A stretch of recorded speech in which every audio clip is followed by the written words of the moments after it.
Me causou um grande espanto foi quando eu comecei a penetrar no hospital e ver o que se via era um campo de concentração nazista. Doentes nus, sujos, despidos, jogados pelo chão, não tinham leitos, não tinham cama, não tinha nada, dormiam pelo chão, sujos, e uma coisa que me estarrecia eram os pátios. Os pátios eram o rebutalho.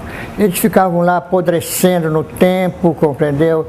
Não viam médico, eram poucos os médicos não iam se deter com pacientes crônicos. O primeiro ato meu, quando assumi mesmo a direção, foi derrubar todas as grades. Eu levei um ano para reorganizar aquele hospital. Ele estava tão destruído. Eu levei mais. Quando eu reorganizei com formação de equipes interdisciplinares, compreendeu? Reuniões periódicas, compreendeu?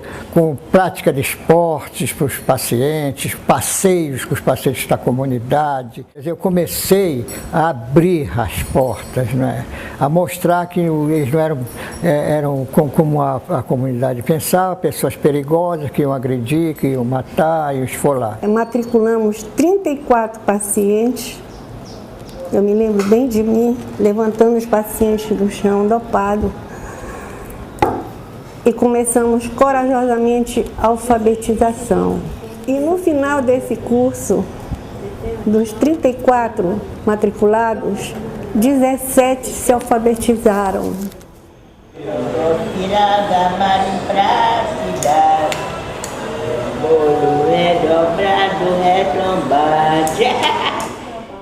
Que muitos dos pacientes que estão hoje aqui residindo aqui, eles estiveram no Juliano Moreira em algum tempo. Nós temos, por exemplo, pacientes que estão aqui há 22 anos, né? E que estiveram lá no Juliano Moreira. Então a gente fala assim, que os pacientes daqui são remanescentes do Juliano Moreira. Hoje a gente tem aqui no CIASPA, né, um conceito de atendimento, de assistência muito diferenciado do que era. Eles participam de várias atividades, né, eles saem daqui, vão para passeio, eles fazem lanche terapêutico. Alguns vão e compram as roupas que eles querem. Aqui dentro mesmo nós temos atividades como oficina de dança, nós temos uma escolinha, né, que tem 2 pacientes que estão aprendendo a ler, a escrever. Isso. Nós temos, por exemplo, oficinas, né, oficinas mais variadas, dentro assim, do que a gente captou de potência, né, de trabalho, né. Então, assim, a gente tem muitos pacientes que bordam, alguns pacientes que confeccionam tapetes, alguns pacientes que pintam.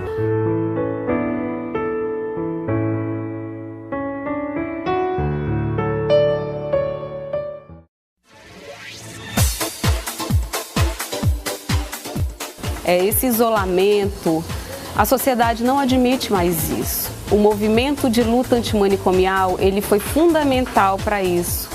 Para essa mudança de visão e mudança de abordagem, né? Foi um movimento nacional que está aí há 20 anos fazendo essa luta, um movimento social importante do nosso país que vem fazendo essa luta contra o preconceito, contra o estigma, contra a discriminação e que conseguiu muitos avanços.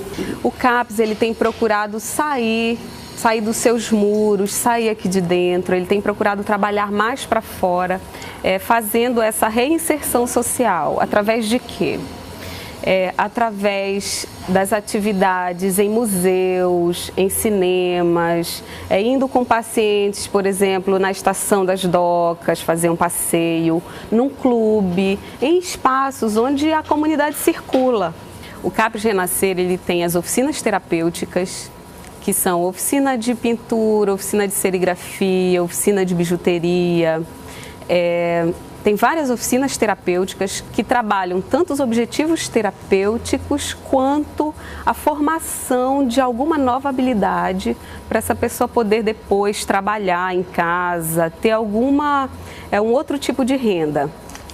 Trabalha também os grupos, né, grupos de psicoterapia, os grupos de psicomotricidade, e hoje a gente teve uma aquisição muito importante para o CAPES, que é o professor de educação física, que vai trabalhar com as atividades esportivas. Por exemplo, aqui no nosso caso a gente tem uma piscina boa, ele vai começar a fazer atividades de hidroginástica com a nossa clientela. A gente tem um projeto importante agora com a Secult, em parceria com a Secult, que é a Saúde Mental é Cult, que a gente busca aprimorar as nossas ações nos serviços, nos CAPs, com o apoio da Secult. Por exemplo,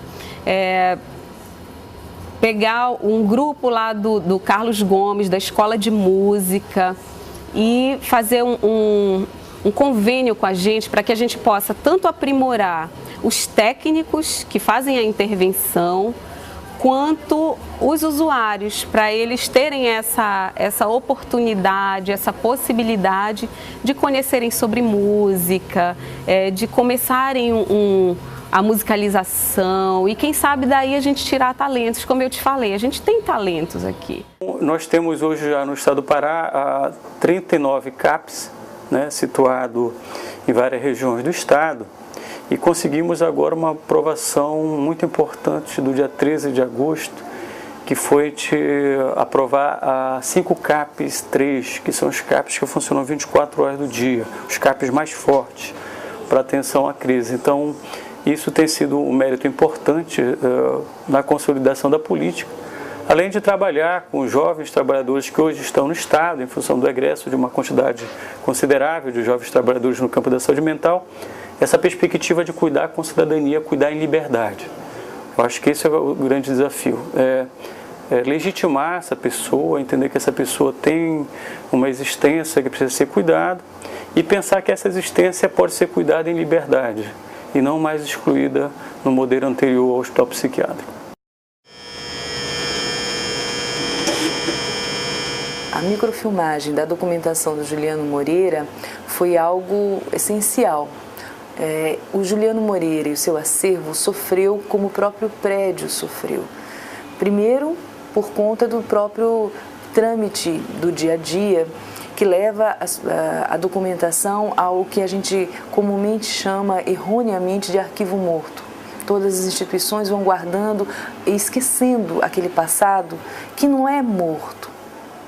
Porque as pessoas que estão ali descritas viveram, sentiram, choraram, e a gente tem que recuperar essa documentação para ter acesso a essa vida do passado.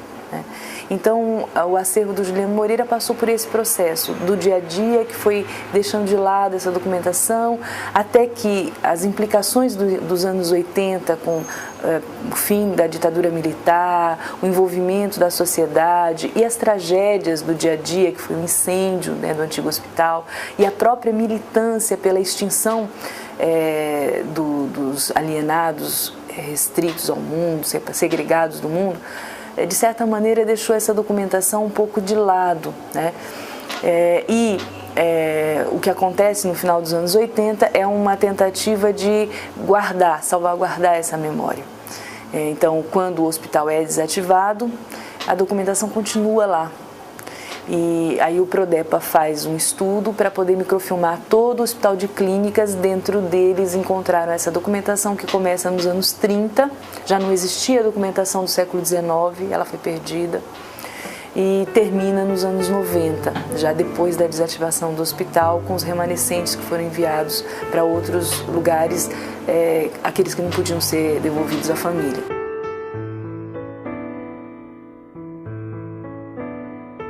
Havia um usuário de saúde mental que estava no canto lá, tocando um violão imaginário, e algumas pessoas passavam e instigavam esse usuário.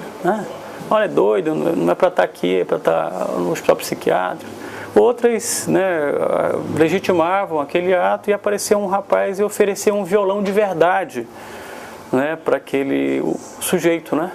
Aí o sujeito ficou agradecido E no final das contas, quando o cidadão, já achando que estava cumprindo já o seu dever de fraternidade, solidariedade, foi embora, esse usuário levantou a mão e disse: muito obrigado, né? Hoje eu já posso ter 2 violões, o meu e o seu. Aí eu penso que essa história retrata, né, assim, que não precisamos ensinar para essas pessoas que esse violão é imaginário, né, mas dialogar com ele com um cunho de fraternidade, solidariedade para fortalecimento desta perspectiva humana, né. Uma coisa eu aprendi: não há ninguém inteiramente são como não há ninguém inteiramente louco. Os grandes loucos da humanidade que fizeram fizeram loucuras, arrastaram nações e nações para guerras e destruições, viu? É uma loucura que era aprovada por multidões. Cada um de nós é um ser único, e quando as pessoas que convivem com a gente percebem que ele é assim, fica muito mais fácil.